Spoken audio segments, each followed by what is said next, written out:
Dalam kota besar atau dalam limbah,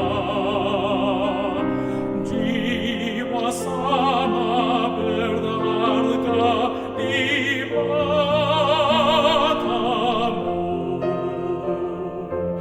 Kemana saja ku telah sedia,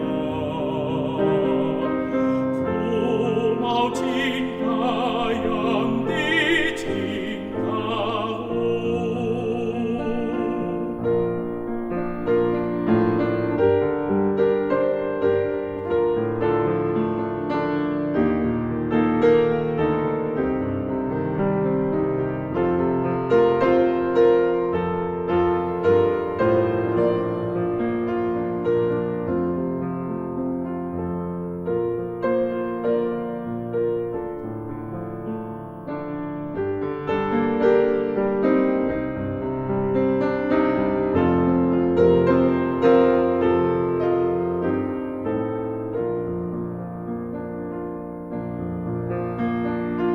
Kemana saja ku telah sedia, pimpinan Tuhan tak pernah bersalah. Tolongku Tuhan, memikul salibmu. Tuhan pimpin namu sempurna. Dalam kota besar atau dalam limbah, jiwa sama berharga di matamu. Kemana saja ku telah sedia, ku mau cinta yang dicintamu.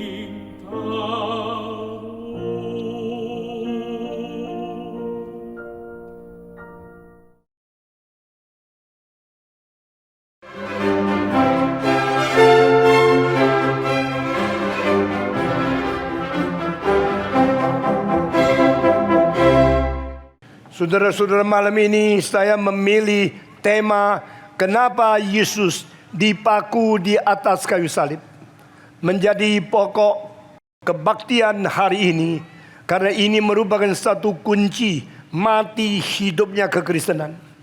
Ini satu kunci maju mundurnya gereja.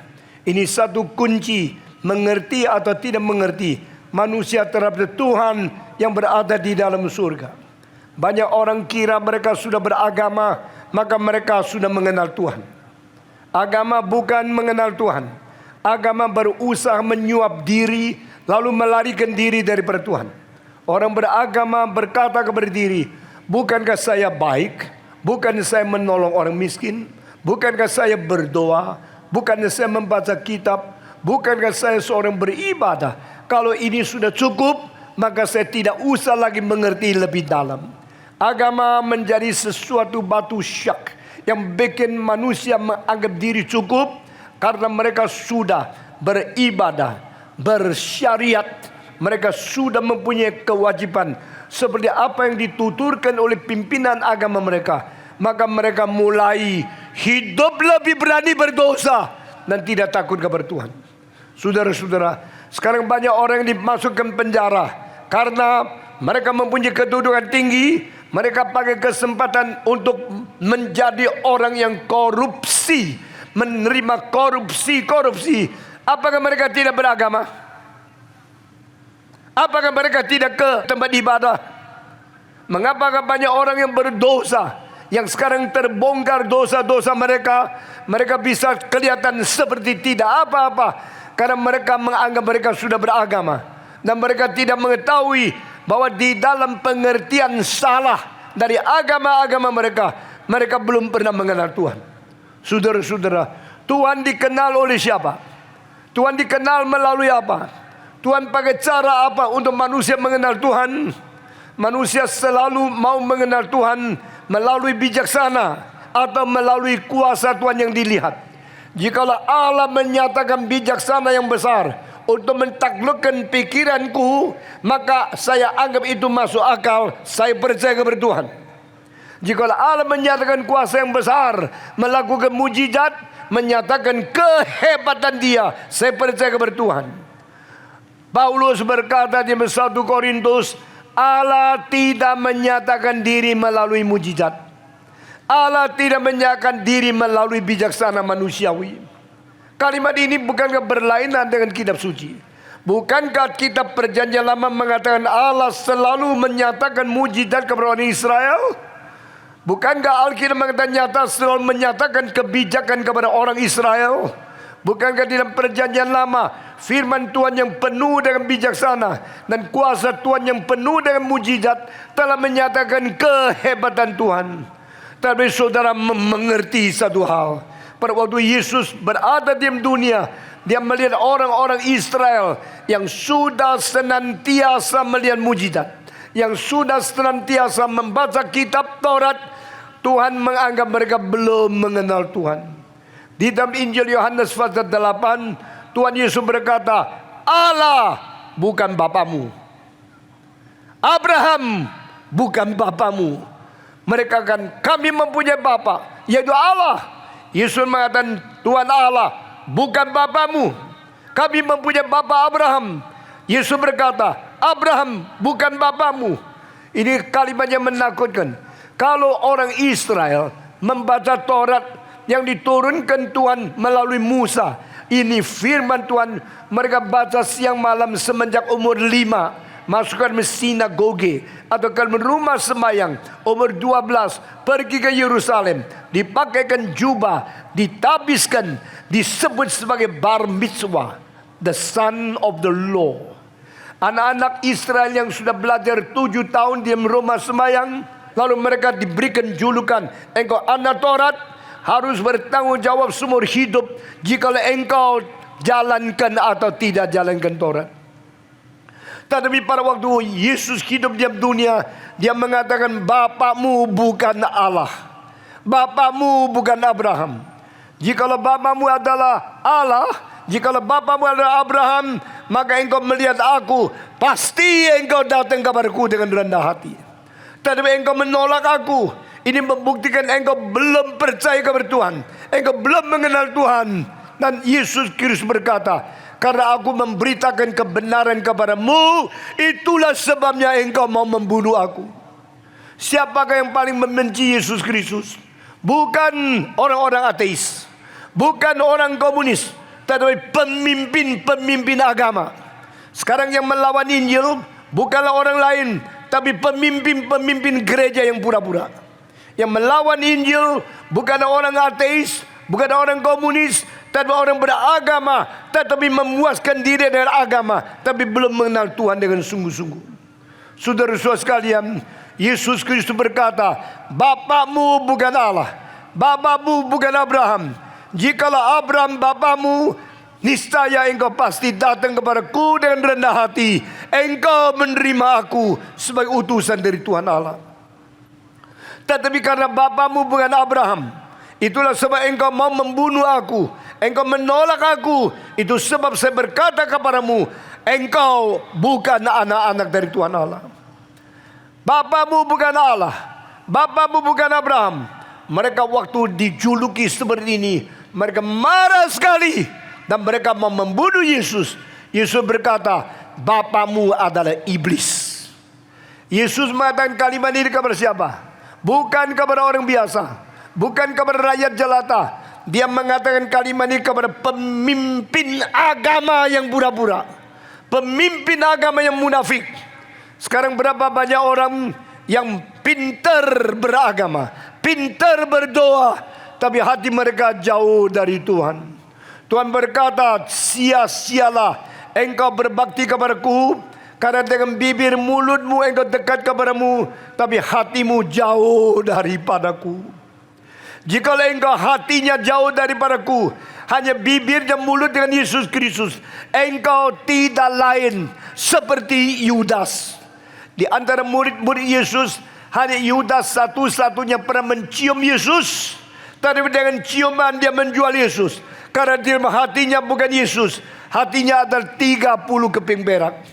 Jikalau seorang hamba Tuhan, seorang pendeta, taunya uang, taunya korupsi, meskipun dia menjadi menteri agama pun harus dimasuk ke dalam penjara.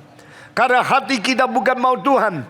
Hati kita mempunyai hal-hal yang lain, menempati dan mengganti tempat di mana Tuhan seharusnya bertata di dalam hati kita.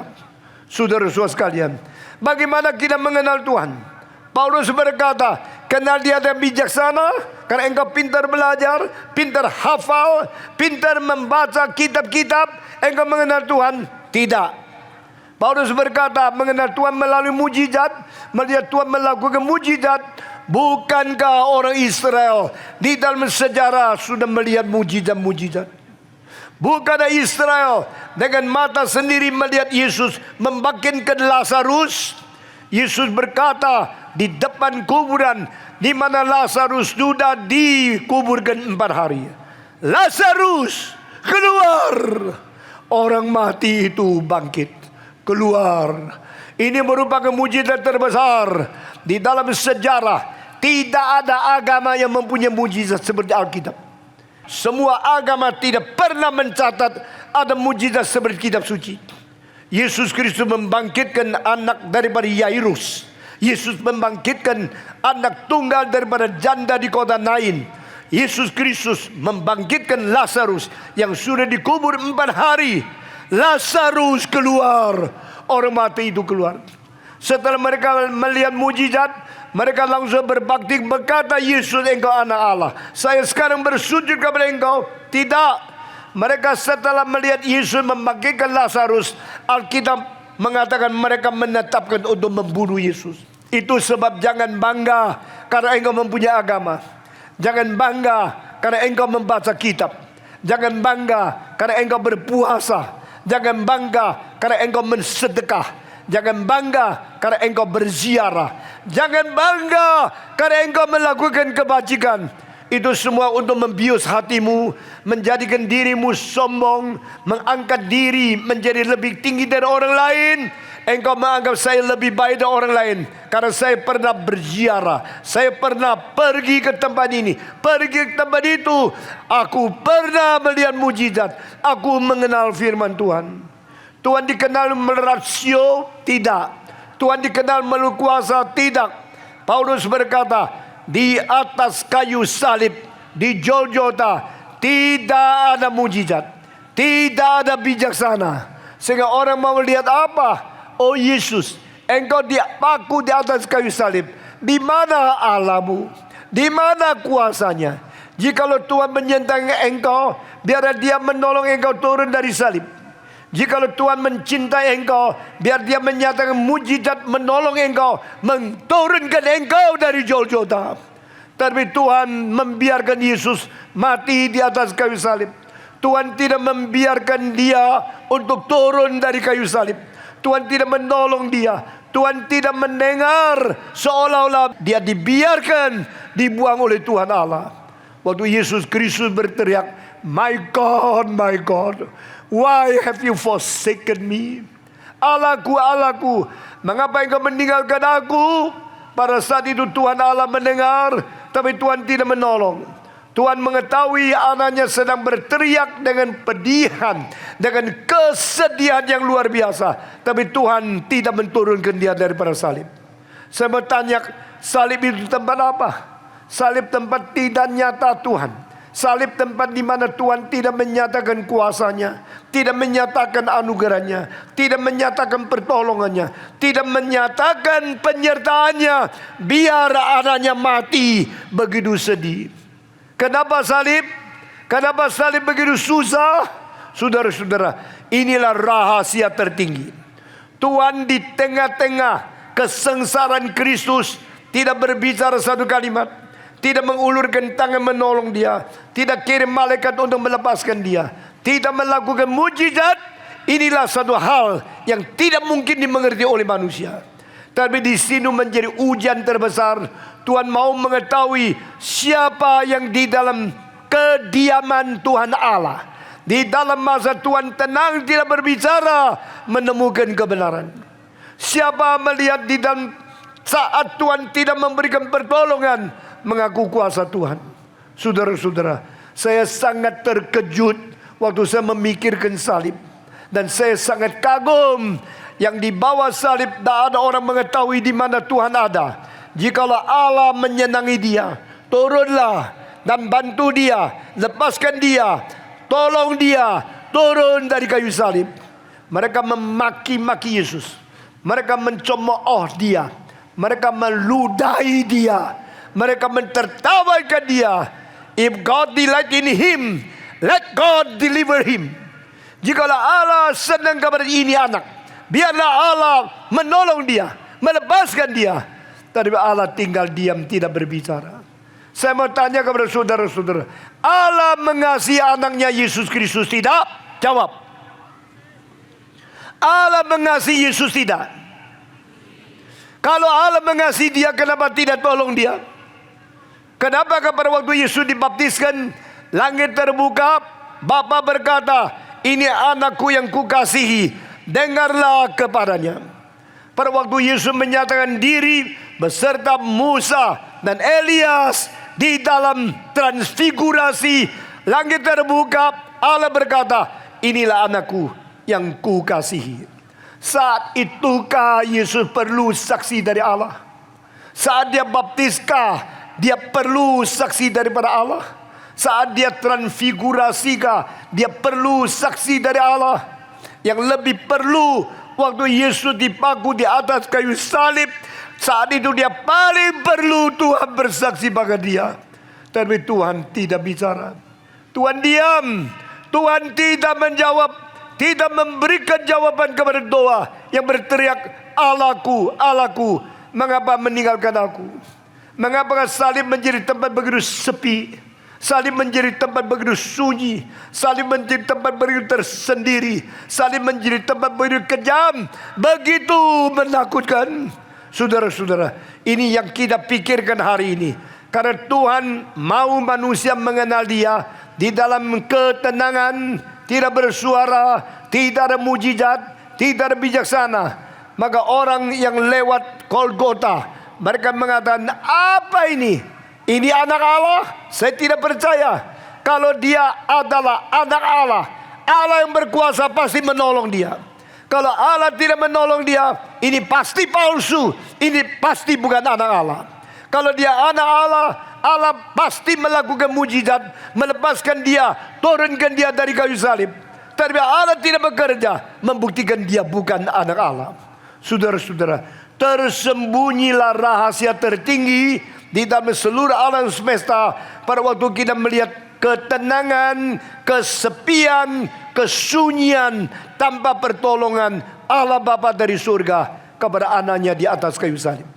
Di sini rahasia salib, rahasia tidak ada mujizat, rahasia tidak ada kuasa, rahasia tidak ada bijaksana. Bagaimana saya bisa mengerti seorang yang tidak bisa menolong diri bisa menyelamatkan orang lain? Itu tidak mungkin. Bagaimana saya bisa percaya seorang yang menjadi tabib sendiri tidak bisa menyelamatkan sendiri?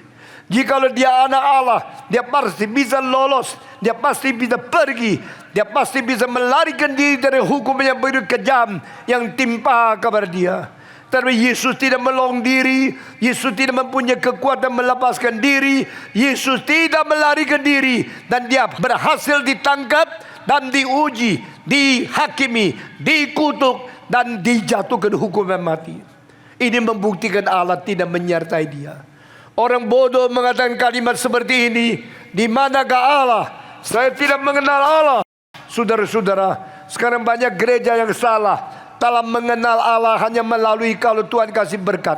Menjadi orang Kristen bisa kaya, orang menjadi orang Kristen bisa menjadi makmur, bisa menjadi sukses, bisa berhasil.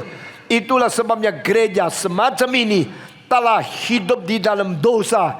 Saudara-saudara, barang siapa tidak mengenal salib, dia tidak mengenal Tuhan Allah. Barang siapa tidak mengenal cara Tuhan menyatakan diri di Golgota, dia tidak mengenal apa rencana keselamatan dari Tuhan. Tuhan Yesus mengirim Yesus Kristus ke dalam dunia bukan untuk dijunjung tinggi, bukan untuk disembah sujud, tapi dipaku di atas kayu salib. Mengapa pakai cara ini? Karena tanpa Kristus yang mati bagi manusia, tidak ada pengampunan dosa. Tanpa Kristus yang mengalirkan darah, tidak ada penebusan jiwa. Tanpa Yesus Kristus yang rela menanggung dosa dikutuk oleh Tuhan Allah, tidak ada berkat yang diturunkan. Jikalau Yesus tidak diikat, kita tidak ada kebebasan. Jikalau Yesus tidak mati, kita tidak bisa dapat hidup. Jikalau Yesus tidak dibuang oleh Allah, kita tidak diterima oleh Allah. Ini namanya penggantian.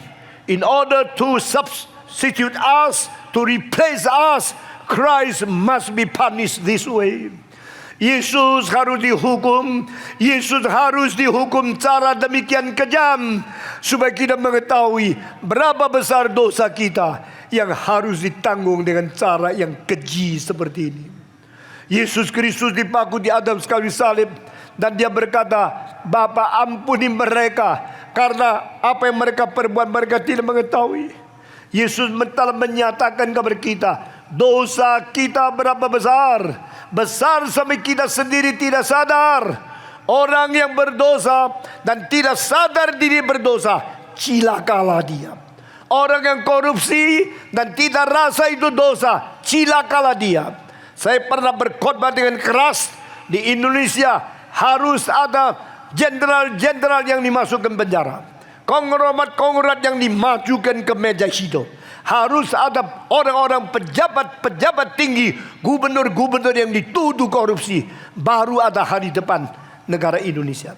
Ini kalimat saya sampai hari ini masih pegang. Ini berlaku. Karena dosa manusia terbesar, yang berdosa bukan saja tidak sadar, mereka tidak takut kepada Tuhan.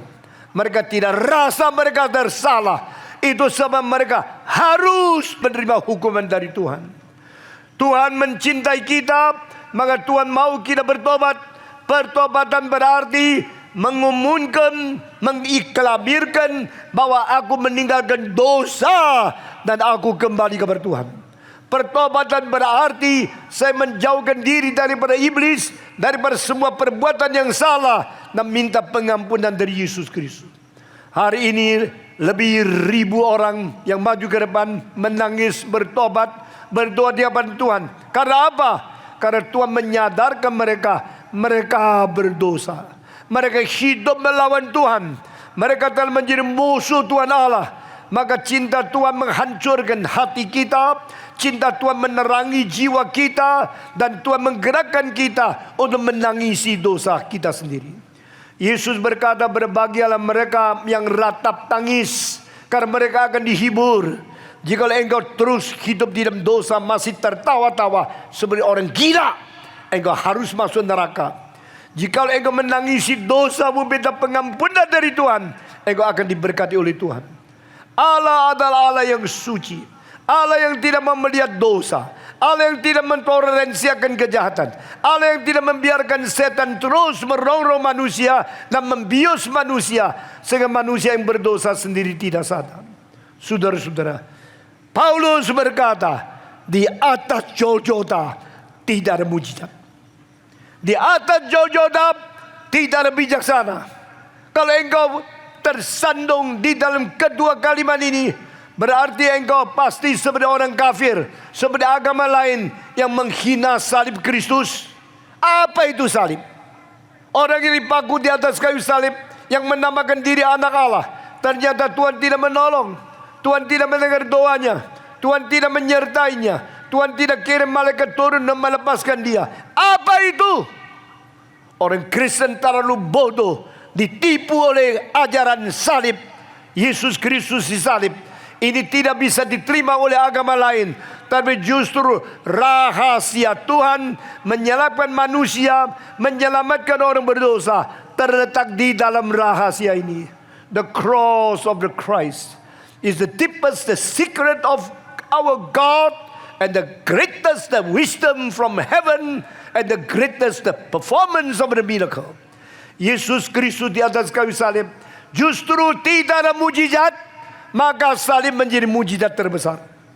Yesus Kristus dipakai di atas kayu salib karena tidak ada bijaksana, maka mengandung bijaksana tertinggi.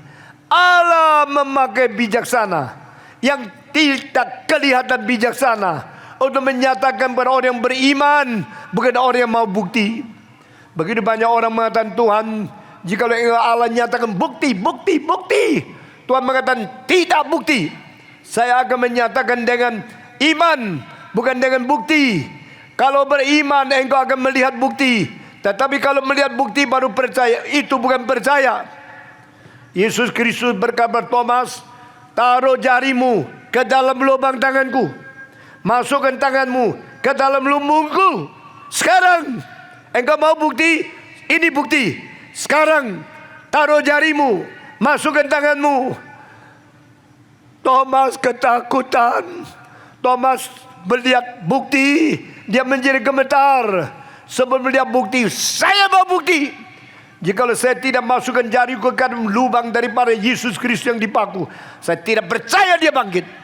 Jikalau saya tidak masukkan tanganku ke dalam lumbungnya, saya tidak percaya dia bangkit. Yesus mengatakan, engkau mau bukti? Sini, sekarang lihat, taruh tanganmu. Dia gemetar, dia berlutut, dia berdoa nangis. My God, my Lord, Tuhanku dan Allahku.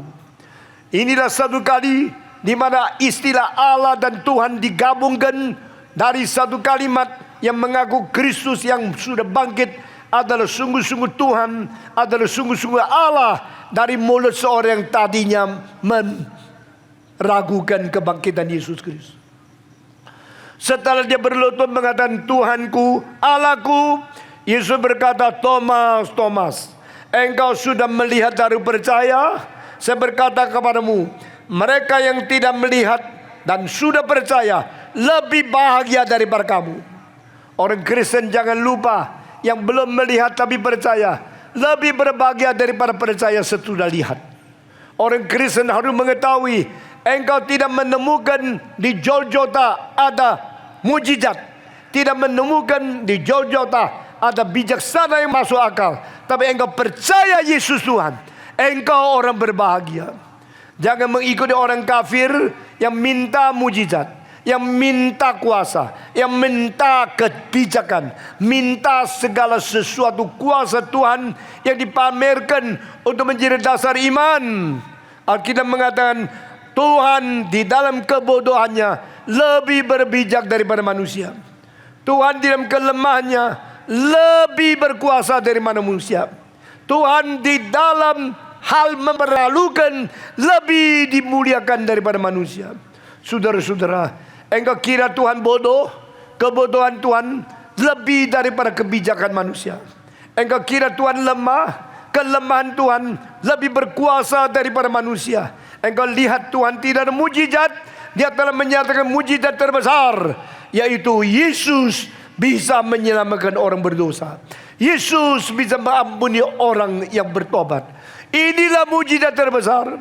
Saudara-saudara, apa itu salib? Kenapa gereja ada salib di atas atapnya? Kenapa gereja ada salib di panggungnya? Kenapa gereja ada backdrop di belakang panggung? Kenapa kita mengatakan salibnya? Selama mulia. Bukankah ini hal yang paling mempermalukan? Orang yang dipaku di atas kayu salib adalah orang yang satu kali naik, tak mungkin turun kecuali dia sudah mati baru diturunkan. Orang yang disalib adalah orang yang tidak mempunyai pengharapan.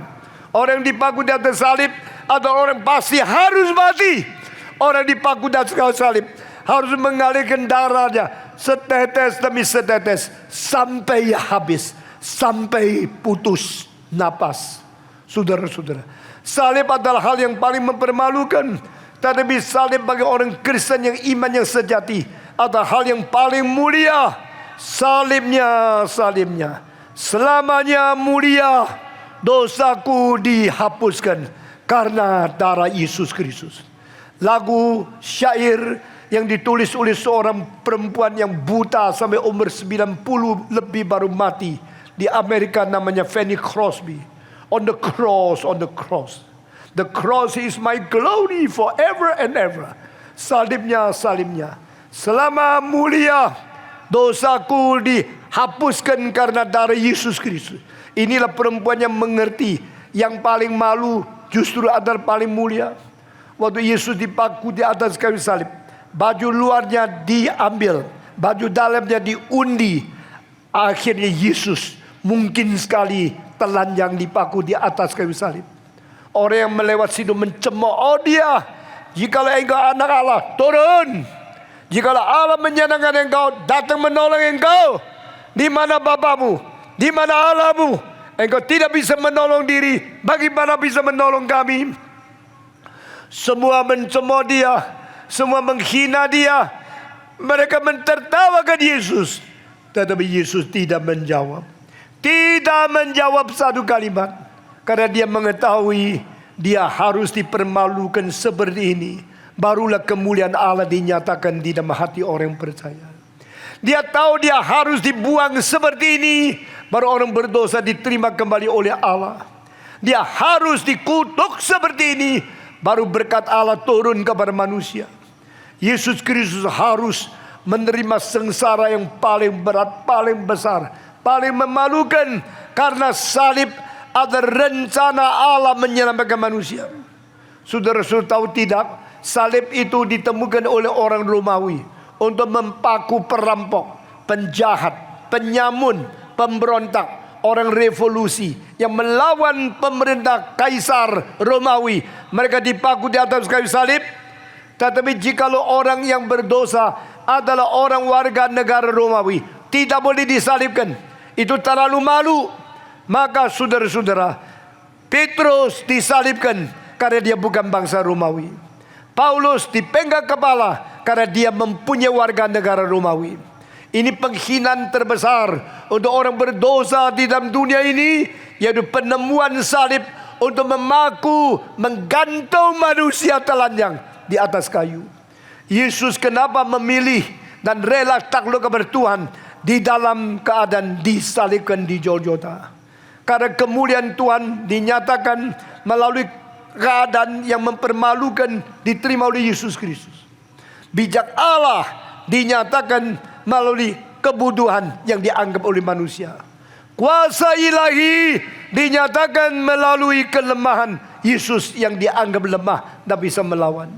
Saudara-saudara, saya kagum sekali ada seorang yang mengerti. Orang yang mengerti di dalam seluruh kitab suci pertama mengenai kayu salib. Justru bukan Yohanes, bukan Petrus, bukan Yakobus, tapi perampok yang di pinggir Yesus Kristus. Waktu perampok itu dipaku, pertama-tama karena sakit. Dia seorang jahat, berbuat dosa banyak sekali. Ditangkap, diadili, dijatuhkan hukuman mati. Hari yang sama, tempat yang sama, di Golgota, dua perampok dipaku beserta Yesus yang digantung di tengah. Mengapa Yesus di tengah? Karena itu dianggap yang paling besar dosanya taruh di tengah. Yesus menjadi orang yang paling berdosa, padahal dia tanpa berdosa sedikit pun. Dia sama sekali suci, sama sekali bersih di hadapan Tuhan, di hadapan manusia. Dia penuh cinta kasih, dia penuh kesucian, keadilan, kebajikan yang tidak ada lawannya. Tetapi pada waktu Yesus dipaku di atas salib, dia bukan secara tidak bersungut-sungut, tidak marah-marahin orang, tidak kutuk musuhnya. Dia berdoa berkata, Bapa, ampuni mereka. Karena apa yang mereka perbuat mereka tidak mengetahui. Setelah kalimat itu keluar dari mulut Yesus Kristus, dua perampok yang tadi maki-maki, yang tadi mentertawakan Yesus, yang tadi mencemooh kepada dia, satu sadar, mulai terkejut. Siapa ini? Yang sama-sama saya dipaku, yang sama-sama menteteskan darah dari kedua tangan dua kaki, ditambah dengan Yesus kepala yang ditusuk dengan mahkota duri, darahnya terus mengalir. Sama-sama sakit, sama-sama dipaku, sama-sama dipermalukan, sama-sama dihukum mati. Mengapa dia boleh mengatakan kalimat begitu indah. Bapa, ampunilah mereka. Karena apa yang mereka perbuat, mereka tidak mengetahui. Maka dari kalimat ini Roh Kudus bekerja di dalam hati perampok ini. Dia langsung sadar, ini bukan orang biasa. Ini pasti anak Allah. Karena dia mempunyai cinta begitu besar. Waktu orang membenci dia, dia mengampuni orang. Waktu dia dipaku harus mati, dia mendoakan syafaat bagi orang musuhnya. Maka pada waktu dia mendengar kalimat perkataan pertama dari Yesus Kristus, dia langsung berkata, ya Yesus, ingatlah aku pada waktu engkau mendapatkan kerajaanmu dan kembali ke dunia. Wah, kalimat ini sangat menggerakkan hati saya. Kalau saudara mempelajari teologi, inilah kalimat yang pertama di mana manusia mengetahui Yesus mempunyai kerajaan. Siapakah Yesus? Yesus di dunia tidak ada kuasa politik, tidak ada dukungan agama, tidak ada backing daripada ekonomi, tidak ada kekuatan dari masyarakat. Yesus tidak kuasa agama, tidak kuasa hukum, tidak kuasa militer, tidak kuasa keuangan, tidak kuasa politik, tidak kuasa masyarakat. Dia seorang sendiri begitu sederhana, berjalan dari Galilea ke Yerusalem, dari Yerusalem ke Samaria, dari Samaria ke Kapernaum, dari Kapernaum ke Dikapolis, dari Dikapolis ke padang belantara, dari Sungai Yordan ke Yeriko. Yesus seumur hidup jalan kaki, tak pernah naik kereta. Dia cuma satu kali naik keledai, bukan naik kuda. Karena kuda adalah tandanya perang, keledai tandanya damai. Dia datang menjadi Raja Damai. Dan Yesus Kristus menderita sengsara pada waktu dia di atas salib. Hanya satu orang mengerti, dia adalah Raja dari kerajaan surga. Dari pasal 3 terus sampai selesai. Dari pasal pertama sampai pasal selesai, Markus, Lukas, Yohanes, Matius mengatakan dia berteriak, kerajaan Allah sudah dekat, bertobatlah kamu. Pada waktu Yesus berteriak, bertobatlah kamu, karena kerajaan Allah sudah dekat. Dia seumur hidup memberitakan kerajaan Allah, kerajaan Allah, kerajaan surga, kerajaan surga. Di dalam Injil Matius kerajaan surga, di dalam Injil yang lain kerajaan Allah. Dia berkhotbah memutarkan diri di dalam satu tema yang penting, the kingdom of God, the kingdom of God, the kingdom of God, kerajaan Allah. Tetapi siapa tahu apa itu kerajaan Allah? Siapa mengerti siapakah raja kerajaan Allah? Pada waktu Pilatus tanya dia, kamu raja orang Yahudi kah? Yesus tidak menyangkal. Yesus menjawab, iya, seperti kata Tuhan. Tetapi aku berkata kepadamu, kerajaanku bukan dari dunia. Itu kerajaan surga, bukan kerajaan politik dunia, bukan kerajaan partai dunia. Kerajaan daripada Tuhan yang akan mentegakkan kerajaannya di atas bumi ini. Dialah raja itu. Tapi saudara-saudara, Yesus berkhotbah kerajaan Allah, kerajaan Allah. Berkhotbah 3 tahun setengah, tidak ada satu orang mengerti. Petrus tidak mengerti, Yakobus tidak mengerti, Yohanes tidak mengerti, Andreas tidak mengerti. Kapankah ada orang mengerti kerajaan Allah? Yang pertama mengerti Yesus raja dari kerajaan Allah justru adalah seorang perampok yang dipaku di atas kayu salib. When you have your kingdom and return to this world, please remember me. Ingatlah aku ya Yesus, pada waktu engkau kembali dengan kerajaanmu. Yesus hatinya terhibur karena dia mengajar 3 tahun setengah. Murid-muridnya tidak mengerti dia kerajaan Allah, tidak mengerti dia raja di dalam kerajaan surga. Tetapi orang perampok ini pada waktu mendengar Yesus mengatakan, ampunilah mereka, karena apa yang mereka perbuat mereka tidak mengetahui. Langsung mengetahui Yesus adalah raja di dalam kerajaan Allah. Rahasia salib tidak tentu dimengerti oleh orang teologi. Rahasia salib banyak tidak dimengerti oleh pemimpin agama. Rahasia salib dimengerti oleh orang yang betul-betul bertobat. Alkitab berkata, berbahagialah orang yang ratap tangis karena kerajaan Allah dimiliki oleh mereka. Pada waktu Yesus sudah putus napas terakhir dan dia berkata, genaplah. Dia menyerahkan nyawanya kepada Tuhan. Saat itu ada satu orang berkata, oh, ini sungguh-sungguh anak Allah. Siapa orang itu? Seorang yang memerintahkan pasukan 100 orang. Seorang ofisir daripada tentara Romawi. Orang kafir. Orang pertama mengenal Yesus adalah raja diam kerajaannya, perampok. Orang pertama yang mengaku dia anak Allah adalah tentara Romawi. Di mana orang Israel yang mengatakan diri mengenal Tuhan, beragama, mereka tidak mengenal. Bagaimana kita mengenal Tuhan? Bagaimana kita mengetahui rencana Tuhan? Kecuali kita datang mendekati Yesus yang disalib. Hanya melalui salib manusia mengenal Tuhan. Begitu banyak agama yang menolak, menghina, mengejek, meremehkan salib, yang menghina salib, tidak mengerti Tuhan Allah. Yang mengerti Tuhan Allah, dari Yesus lahir orang kafir yang datang memberikan emas, kemenyan dan mur kepada dia, Majus, bukan orang Israel. Yang pertama mengenal Allah pada waktu Yesus mati, engkau mempunyai kerajaan, kembalilah. Itu perampok. Yang mengenal Yesus adalah anak Allah. Yang pertama orang kafir, orang Romawi. Itu sebab jangan sombong karena engkau anak pendeta. Jangan sombong karena engkau sudah puluhan tahun menjadi anggota gereja. Jangan sombong karena engkau adalah tua-tua di gereja. Pemimpin-pemimpin agama yang tidak rendah hati dan tidak mengenal Golgota, tidak mengenal Kristus di atas kayu salib. Engkau belum pernah mengenal Tuhan Allah dengan sesungguhnya. Jangan-jangan sampai Tuhan berkata kepada engkau, seperti dia memarahin orang Israel, berkata, bapamu bukan Allah, bapamu bukan Abraham, bapamu adalah iblis. Sekarang begitu banyak orang beragama tapi korupsi. Apa gunanya beragama? Engkau beragama cari pelacur. Apa gunanya engkau ke gereja?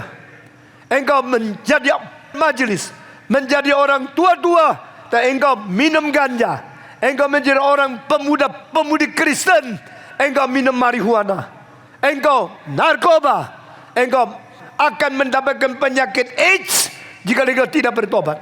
Bertobatlah engkau. Mengapa harus binasa? Ini berita dari kabin. Biar kita kembali kepada Tuhan. Jangan berbicara saya suka ikut kebaktian seorang Kristen pemuda yang giat, dipuji oleh semua orang. Percuma. Engkau dipuji oleh ratusan orang, tapi akhirnya dibuang oleh Tuhan Allah. Sudah cukup satu kalimat Tuhan, pergilah engkau, nyala, turunlah ke neraka. Tidak ada orang bisa menolong engkau. Ribuan orang memuji engkau, tidak berguna.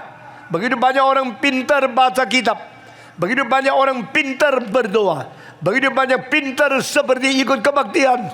Tapi saudara-saudara, jika engkau tidak bertobat, bagianmu adalah neraka yang selama-lamanya. Bagianmu adalah meninggalkan Tuhan untuk selama-lamanya, dibuang di dalam kegelapan. Tapi jika engkau sungguh-sungguh mencintai Tuhan dan engkau berkata kepada dia, saya mau bertobat, saya sungguh-sungguh mengenal, karena engkau dipaku di atas kayu salib, maka pengampunan Tuhan turun kepada aku. Karena engkau mengalirkan darahmu, maka dosaku dihapuskan. Karena engkau terkutuk di dalam Taurat, maka aku diberkati kembali kepada Tuhan. Karena engkau dipermalukan, saya boleh dipermuliakan. Saudara-saudara, mari kita kembali kepada Tuhan. Kembali kepada Tuhan bukan karena puasa, bukan karena berjasa, bukan karena pergi berziarah, bukan karena engkau mempunyai syariat-syariat agama yang membanggakan diri, membiuskan diri, lalu melarikan diri dari hukuman Allah. Hei bangsa ular yang beludak, siapa yang mengajar engkau melarikan diri daripada hakim Tuhan Allah, daripada hukuman Tuhan yang kekal? Bertobatlah kamu, supaya engkau menerima berkat dari Tuhan, menerima pengampunan dari Tuhan. Saudara-saudara di kota Duri, saya akan selesaikan khotbah ini. Saya mau tanya, maukah engkau sungguh-sungguh bertobat? Maukah engkau sungguh-sungguh membuka hatimu? menyambut Kristus masuk ke dalam jiwamu dan jadikan dia raja di dalam hidupmu. Raja yang pernah pakai mahkota duri dan akhirnya akan diganti dengan mahkota yang mulia di dalam kekal. Yesus yang pernah sengsara, pernah mati, pernah terkutuk, pernah disiksa, yang pernah dihakimi secara tidak adil adalah pengadilan yang tertinggi. Dia adalah hakim yang akan mengadili seluruh dunia waktu dia datang kembali. Yesus yang mati sudah bangkit, duduk di sebelah kanan Allah Bapa. Pada satu hari akan turun kembali menghakimi seluruh dunia. Pada waktu itu raja, presiden, menteri, jenderal, konglomerat, semua pembesar, gubernur, semua tidak bisa melarikan diri. Semua akan dihukum oleh dia. Tetapi mereka yang bertobat karena mengetahui Kristus mati bagi engkau di atas salib, engkau akan diselamatkan, diberikan pengharapan yang kekal. Maukah hari ini kita kembali kepada Tuhan dengan sungguh-sungguh? Saudara-saudara, sekarang saya tanya engkau, maukah engkau kembali kepada Tuhan melalui salib Yesus Kristus? Maukah saudara? Jawab saya, mau tidak? Maukah engkau mengenal salib Kristus? Makin mengenal salib Kristus, makin mencintai dia. Tak mungkin orang Kristen mencintai Tuhan kecuali dia mengerti, kecuali dia tahu, kecuali dia sungguh-sungguh merasakan Kristus mati bagi aku, mengganti aku. Makin mengerti salib Kristus, makin mencintai Tuhan, makin mengerti sengsara Kristus, makin setia mengikut Tuhan, makin mengerti Kristus bagaimana berkorban bagi kita, makin kita memberikan persembahan untuk mendukung pekerjaan Tuhan. No one can cheat God. Tidak ada orang bisa menipu Tuhan. Tidak ada orang bisa mengkelabui Tuhan. Tidak ada orang bisa membohongi Tuhan. Tuhan melihat hati sanubari kita sampai sedalam-dalamnya. Tuhan mau tanya, engkau sudah kenal anakku? Engkau sudah kenal Yesus Kristus yang dipaku di atas kayu salib? Berapa besar sengsara yang diterima? Semua adalah karena mengganti engkau dihukum oleh Tuhan Allah. Mari hari ini kita mengenal Tuhan. Kita datang ke Golgota. Kita kembali kepada salib Kristus. Kita melihat muka yang penuh dengan cinta kasih. Kepala yang mengalir darah dari duri, mahkota duri. Kita melihat kedua tangan, kedua kaki yang dipaku di atas kayu salib. Dan kita mengetahui inilah cinta Allah. Inilah jalan Allah. Ini rahasia pengampunan dari Allah.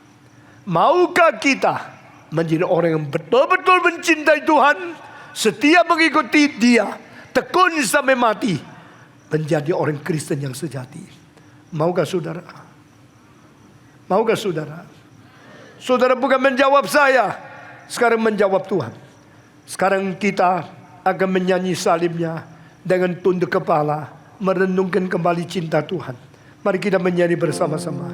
Salibnya, salibnya, selamanya mulia. Dosaku disucikan oleh darah Yesus. Lampunya diputar. Sekarang saya menanya, tantang saudara. Barang siapa yang berkata, hari ini saya sudah mendengarkan firman Tuhan, dan saya mau menjadi orang Kristen yang berjanji mengikut Tuhan dengan setia, seumur hidup tekun mengikut Tuhan. Ada orang demikian, hari ini berjanji mengikut Tuhan dengan tekun, dengan setia sampai mati. Ada orang Kristen demikian. Acungkan tangan di hadapan Tuhan. Engkau berkata, saya mau menjadi orang Kristen yang setia kepada Tuhan seumur hidup. Angkat tangan di hadapan Tuhan. Siapa lagi? Ada lagi? Semua yang berkata, Tuhan pelihara saya, pimpin saya, berkati saya, supaya saya menjadi orang Kristen yang sungguh-sungguh memuliakan nama Tuhan, yang sungguh-sungguh setia mengikut Tuhan. Biar engkau sekarang acungkan tangan di hadapan Tuhan. Siapa saja? Mari kita semua angkat tangan di hadapan Tuhan. Dan saya minta semua berdiri dengan tangan yang diangkat, kita berdoa bersama-sama. Mari kita angkat tangan berjanji di hadapan Tuhan. Bapa di dalam surga, hamba-Mu berdoa bagi setiap orang yang angkat tangan berjanji di hadapan-Mu, bahwa kami akan mencintai Tuhan, karena kami mengerti kasih-Mu di atas kayu salib, sengsara-Mu di atas Golgota, yang telah mengganti kami. Engkau Raja dari kerajaan Allah yang kekal, tapi turun ke dalam dunia, menerima sengsara, dipaku, dihujat, dikutuk, dibuang, dan dihakimi secara tidak adil. Terimalah doa kami dan pelihara kami mulai hari ini setia kepadamu sampai selama-lamanya. Dengar doa kami yang kami panjatkan dalam nama Yesus Kristus, penebus dan juru selamat kami yang hidup. Amin.